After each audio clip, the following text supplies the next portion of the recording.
હું બોલું છું જાફરાબાદ થી ટાઈગર. જાફરાબાદ થી ટાઈગર. બોલો બોલો ટાઈગર ભાઈ. તે અમે કઈ તમને બીજા વંશિત નથી કીધા, તમે ગાળું તો દીધી નથી. એટલે હું એવું કઉ છું, તમે જે વિડીયો વાયરલ કર્યો ને એટલા માટે હું કઉ છું કે જો હરુભરું આપણે મળવું હોય તો તમે અડધે સુધી આવી જાઓ, અમે અડધે સુધી આવી જઈએ. બગદાણાની બબાલ અને બબાલ બાદ એક પછી એક જે વળાંકો એમાં આવી રહ્યા છે, એટલે હવે આખી લડાઈ કાયદાને વ્યવસ્થા પર થતા પ્રશ્ન કરતાં પણ વધારે ગુજરાતમાં કોઈ પણ માણસ કોઈના પર હુમલો કરી દે અને એના પછી એ મુખ્ય આરોપીઓનું નામ પણ સામેલ ન થાય, એ બધા જ પ્રશ્નો કરતાં વધારે હવે બે સમાજની લડાઈ થઈ ગઈ હોય એવું દેખાઈ રહ્યું છે. એક પછી એક નેતાઓ આગેવાનો બધા જ નવનીતભાઈને મળવા માટે જાય છે, એટલે જે પીડિત છે એને મળવા માટે જાય છે, પણ એની પાછળ એટલે કે જે આગેવાનો છે, એટલે આહિર સમાજના જે આગેવાન છે જે માયાભાઈના સપોર્ટમાં આવે છે એ, અને સાથે જ કોળી સમાજના જે આગેવાનો છે એ અંદરો અંદર લડતા હોય એવું દેખાઈ રહ્યું છે. એક પછી એક નવા વિડીયોઝ અને વિવાદ સામે આવી રહ્યા છે, એટલે બધું જ બતાવી શકીએ એવી પરિસ્થિતિ ન હોય, પણ એક વિડીયો ધ્યાનમાં આવ્યો ને એક ઓડિયો ક્લિપ ધ્યાનમાં આવી.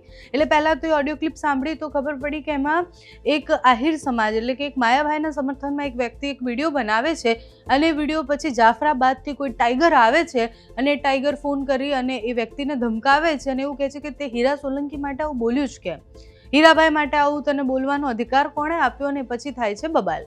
પ્રશ્ન એ થાય છે કે બે સમાજના લોકો આમાં કેમ આમને સામને આવે. એટલે આખી લડાઈ જે હતી એ તો સ્વાભાવિક રીતના એક વ્યક્તિ પર થયેલો હુમલો અને એના પછી એ વ્યક્તિને ન્યાય અપાવવાની હતી, જેમાં રાજનેતાઓ આવ્યા અને બધાએ આશ્વાસન આપ્યું, પણ કોળી સમાજ હવે ચૂપ નહીં બેસે અને બીજી બાજુ આહિર સમાજના એટલે માયાભાઈના જે સમર્થકો છે એ સામે આવીને એવું કહે છે કે હવે મહાભારત કરવાની હશે તો પણ વાંધો નથી, કારણ કે મહાભારત પણ આહિરોએ શરૂ કરી હતી ને આ બધી વાતો ચાલતી આવી છે. લાંબા સમયથી સોશિયલ મીડિયા પર આની જંગ શરૂ થઈ ગઈ છે, એટલે જે નવનીતભાઈ છે એને ક્યારે ન્યાય મળશે અને એના માટે ખરેખર લડવાવાળા લોકો કેટલા એ આંગળીના વેઢે ગણાય એટલા છે. બાકી આ મુદ્દો હવે રાજનૈતિક મુદ્દો થઈ ગયો, આ મુદ્દો હવે સમાજનો મુદ્દો થઈ ગયો અને જેને ન્યાય અપાવવાનો છે એ બાજુ પર રહી ગયું છે. પોલીસ પર થતા સવાલો પણ ઘણા બધા હતા, કારણ કે ગઈકાલથી એક ચર્ચા ખૂબ થઈ રહી છે કે જે લોકોનું રિકન્સ્ટ્રક્શન કરવામાં આવ્યું, એટલે આ જે લોકોએ હુમલો કર્યો હતો એ લોકો જે લંગડાતા ચાલતા હતા, કોર્ટમાં ગયા ત્યારે એકદમ સરસ રીતના ચાલતા હતા, એટલે પોલીસ પણ આમાં શું કરવા માંગે છે.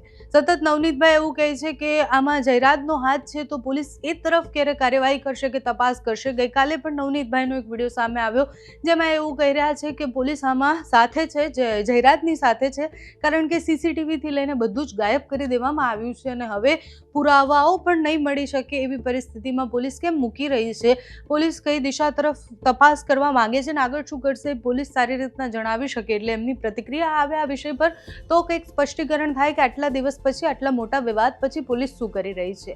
એક પછી એક નેતાઓ ત્યાં દોડ લગાવી અને હોસ્પિટલ જઈ અને નવનીતભાઈને એવું કહે છે કે અમે તમારી સાથે જ છીએ, આગેવાનો પણ જઈને એવું કહે છે કે અમે તમારી સાથે જ છીએ.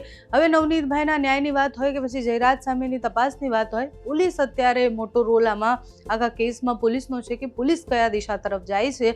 એ ઓડિયો ક્લિપ તમે એકદમ સંક્ષિપ્તમાં સાંભળો, કારણ કે આવી તો બહુ જ બધી ઓડિયો ક્લિપ સોશિયલ મીડિયા પર વાયરલ થઈ રહી છે અને એ ભાઈ જે બોલ્યા હતા જેના કારણે ઓડિયો ક્લિપ વાયરલ થઈ છે એ પણ એકદમ સંક્ષિપ્તમાં સાંભળો. હાલો, કોણ બોલો. હા કોણ? દેવાજભાઈ બોલો. દેવું આહિર. હાલો, દેવું આહિર ને? હે દેવું આહિર. હાલો, બોલો બોલો. હું બોલું છું જાફરાબાદ થી ટાઈગર. જાફરાબાદ થી ટાઈગર.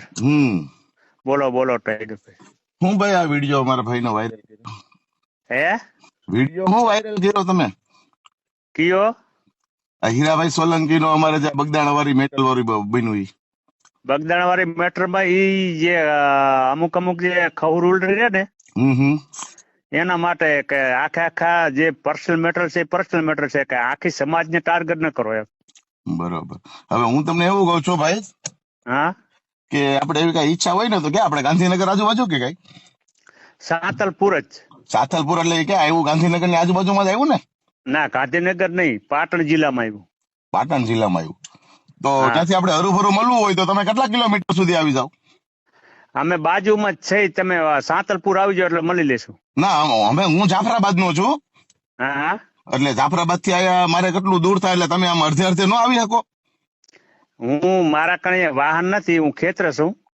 ના એટલે તમે એવું કીધું કે મહાભારત તો અમે પૂરું કરીએ. એમ મહાભારત ને પૂરું કરી એમ નહીં, મહાભારત જે રચાયું હતું ને હા ઈ ત્યાંથી આયરો હતા ને અત્યારે જે તમે મહાભારત જે રચાવો રહ્યો ને એ આયરો નથી રચેલ એમ. હા બાકી અમે પાછા પૃથ્વી વિજેતા સમ્રાટ વીર માંધાતાના વંશુજ છે હો. તે અમે કઈ તમને કઈ બીજા વંશી નથી કીધા, તમે દારૂ તો દીધું નથી. એટલે હું એવું કઉ છું, તમે જે આ વિડીયો વાયરલ કર્યો ને એટલા માટે હું કઉ છું કે જો હરુભરું આપણે મળવું હોય તો તમે અડધે સુધી આવી જાઓ, અમે અડધે સુધી આવી જઈએ. હા તો હું અહીંયા સાંતલપુર જ છું, બરાબર. એટલે આપણે ગામનું કૂતરું તો ગામમાં ન ભાવતું હોય. અડધે મળી જવું એવું નહીં કે અડધે મળી જવું એવું નહીં કે ગામનું કૂતરું ગામની અંદર ફસતું જ હોય, બરોબર. કૂતરું ગામ ને કૂતરા ને ભાષણની વાત નહીં, મારા પાસે અહીંયા સાધનો સગવડ જ ને તો હું સામે આવી જાઉં એવું નહીં કે એટલે અડધે સુધી આવી જાવ ને તો તમને ખબર પડે મહાભારત કેમ પૂરું થાય. તમે ટાઈગર હો ને તો ભલે રે એવું નહીં કે અમે કાંઈ તમે ટાઈગર હો તો કે તમે ખપે હો તો કે અમે તમને કાંઈ કહી. ના ના એટલે મહાભારત પૂરું છે ને યુદ્ધ ક્યાં થાય? યુદ્ધ ક્યાં થાય? યુદ્ધ રણભૂમિમાં થાય. એટલે અડધે સુધી ભાઈ તું આવી જા, અડધે સુધી અમે આવી જઈએ.